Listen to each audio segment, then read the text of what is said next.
I was a great fan of the movie. I thought it was hilarious.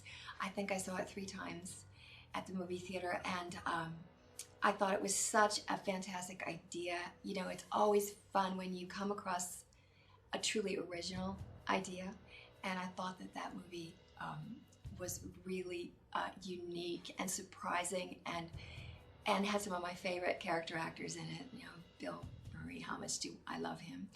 And I actually had never seen the animated series before, and that's not unusual for me, because even though I make my living primarily doing animation, oddly enough, I never watched cartoons as a kid. It wasn't the sort of thing that I thought was even funny, you know? And so it's so peculiar that I ended up being a voiceover artist. So I kind of walked into it blindly, and the producers and director very kindly sort of helped me create what it was they wanted to hear, how they wanted Janine to sound. And not having heard, I certainly heard the character in the movie and was surprised that they were going in this different direction. But, you know, our job as an actor is to deliver what, as close as possible, what the production crew is asking for. So that's what I did. And they wanted perky, they wanted cute, they wanted enthusiastic, they wanted fun, they wanted a more smooth kind of feel. So we kind of jerry-rigged it until we got to where they wanted it to be. You'd like to know about how the character, how do we go about creating a sound in particular.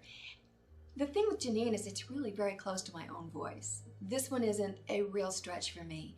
I think she's just a little bit more, you know, she's a little bit cuter, sweeter, a little bit higher like that, but she still has some edge to her, and she can still get really mad at the guys, you know what I mean? Because they're just a bunch of guys. She can do that kind of a thing. But it really is very close to my sound.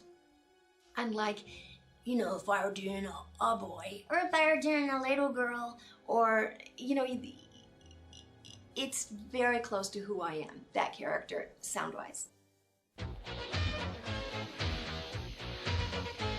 It's so hard to describe because it really is very ethereal, you know what I mean? It's basically you get your intention of what the character's trying to do, and you just feel it, and then you locate the place where that voice is coming from.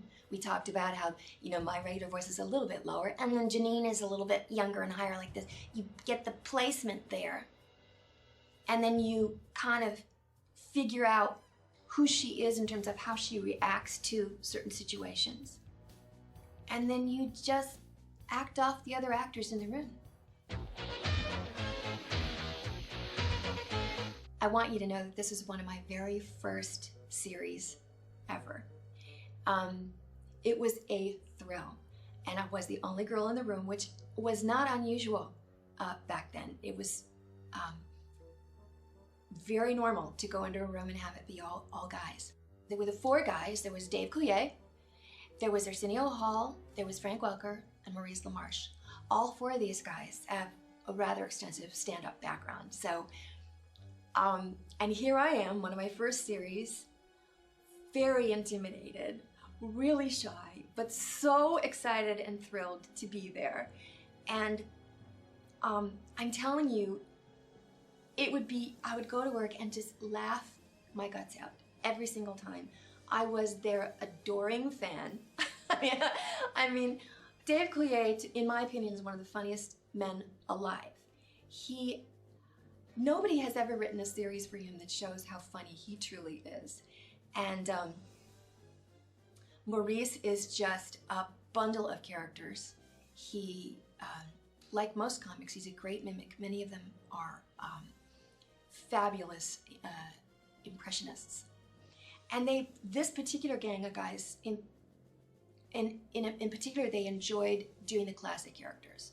So you would have at any given time, not 1, not 2, but 3 Burt Lancasters arguing amongst themselves, or you'd have a Burt Lancaster and a Kirk Douglas and a Tony Curtis, all saying very irreverent things to one another.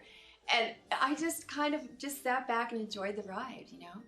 But when the record sign went on and it was time to work, they were in their characters and they delivered like pros, you know? So half the time they were entertaining the little children of the world, and the other half they were entertaining me. It was perfect. It was great. I've worked with Frank Welker for many years. Frank Welker, in my opinion, he's kind of the president of our club. He's kind of the king. Everyone loves him. He is the consummate gentleman.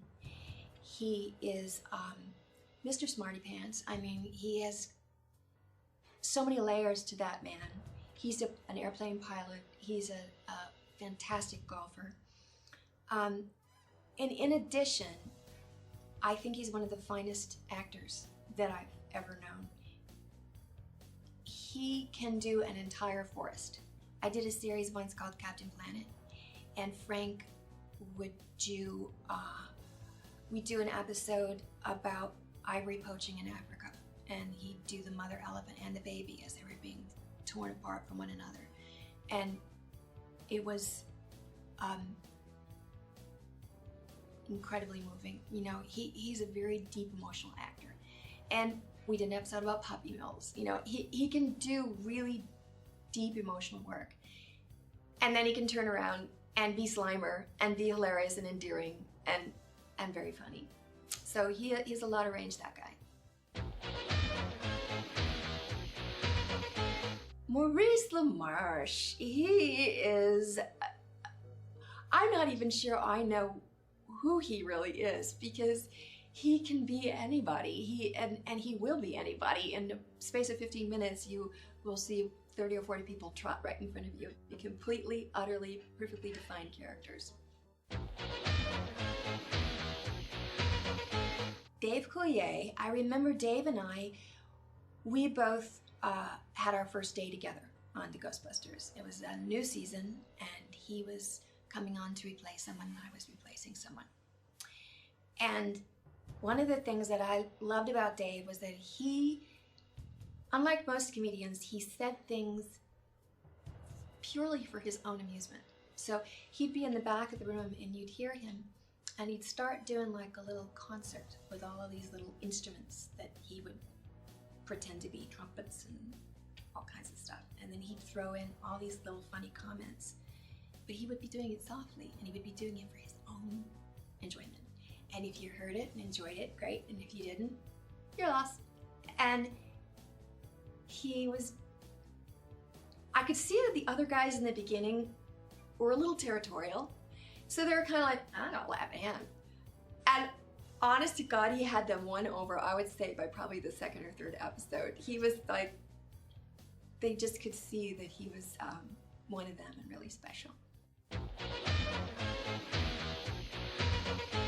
I remember Arsenio Hall coming to work one day, and he had just started doing a little bit of hosting work in television, and he came to work saying, I don't know, they're asking me to replace Joan Rivers. They're asking me to do like this talk show thing. I don't know, should I do it? I can't make up my mind if I should do it or not.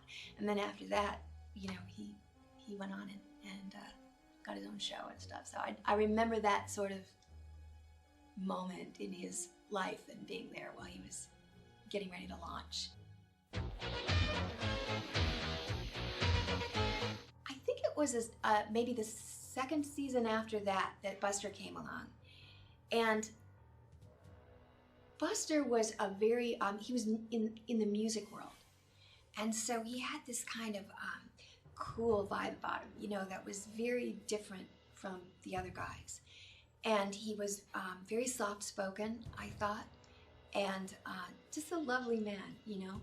But it was clear that he had something else going on that was sort of intriguing, you know. He was an intriguing guy.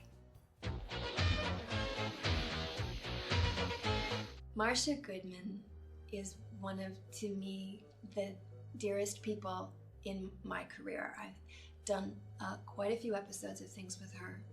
She is, she's a really interesting kind of woman in that she's very sensitive and very encouraging and very supportive, but she can also really handle those guys. You know what I mean? She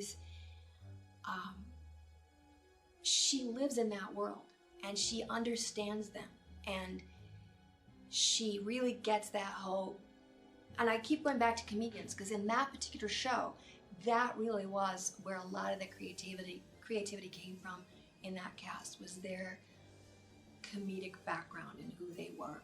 And she really is excellent at bringing that out in them, at making them comfortable enough to really experiment and play and have fun. She creates a very safe, creative environment for people. And yet there's a discipline there where you don't go crazy. You know, you can play, but you know that there's work to be done. So she really walks that fine line, I think, beautifully. And I love her, and I love working with her. It's been said that Janine has a bit of a maternal feeling about her. And I would say that for the most part, that's very true. She really cares about the guys. And while they frustrate her, she's really there to help keep them in line, to take care of the things that, you know, they're off in La La Land so much of the time. She's there to keep those edges, keep the corners nice and straight, take care of business, get things done for them so that they don't have to worry about that stuff. In addition, however, she has quite the little crush on Egon. So there's always that sort of undercurrent of, not in every episode, but it pops up every now and again. So that was fun to play, that little attraction thing. And, you know, she can be a tough cookie, but she's also kind of girly. She's got a little girly thing going on with her, which was fun to do.